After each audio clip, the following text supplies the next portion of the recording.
Hello, and welcome to St. John's Anglican Cathedral in the Diocese of Rupertsland. This is the oldest Anglican parish west of the Great Lakes. It has been here since 1820, when John West came as a missionary to this part of the world. However, before we start our tour, I want to give you a brief lesson in Ecclesiastical Geography. Now, you may not be aware of this, but churches do not pay any attention to the geography outside their doors. You see, in a church, the east is always where the altar is. So even though our altar is in what is the north end of the church, it doesn't matter. It's not the north end, it's the east end. So what would be the south end is the west end, what would be the west end is now the north end, and what would be the east end is now the south end. Now that I've thoroughly confused you, keep in mind that ecclesiastical geography pays no attention to the geography outside the church. Now, let's start our tour of St. John's.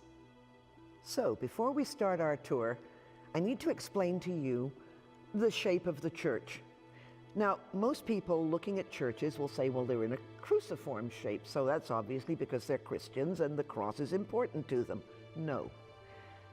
Most churches built before 1950 are in the shape of the court of the Emperor Constantine. Now, you may not know much about Constantine, but he was the Roman emperor in the 4th century, beginning of the 4th century, who had the vision. He was preparing for battle, not an unusual thing for Roman emperors, and he had a vision.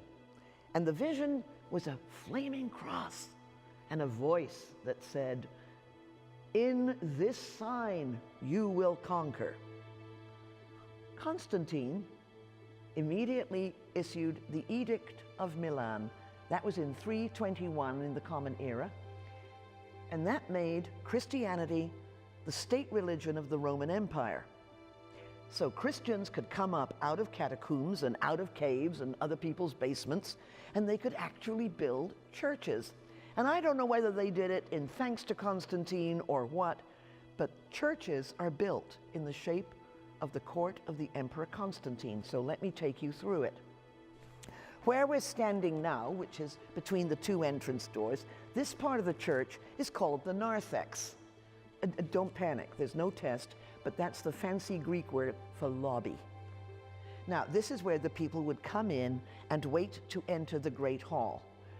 Now, here at St. John's on a Sunday morning, this is where we have coffee. And there's tables all around, as you'll see. We have coffee before and after the service. There's a move to have it during, but the dean is so far resisting that. So we have a coffee bar. However, this is the narthex, which would be like the lobby of the court of the Emperor Constantine. But now we're going to move into what in Constantine's day would have been the Great Hall. Follow me. So this is the Great Hall. This is where people would sit and wait for an audience with the emperor. Now, it was called the Great Hall in Constantine's day. In our day, we call it the nave. The nave of the church is where the people sit. Nave comes from the Latin word navis, meaning ship, because Christians believe that when they are in church and sitting in the nave, they are on the ship of salvation. Follow me. We'll go up through the Great Hall, and now we go into what we call the transept. This is the cruciform part of the church. It's the crossbar of the church. Now, transept means the way across. This is the north transept, and this is the south transept. And it was just a sort of a breakaway piece between the Great Hall and the chancel. This is the chancel. This is the chancel. Now, at the court of Constantine, this is where the emperor's advisors would sit, his counselors, if you will. Nowadays, it's where the dean sits in that chair, the lay reader sits in that chair, and the choir sits in these pews. The organist sits at the organ console. This is then the chancel. Now then, this is the sanctuary.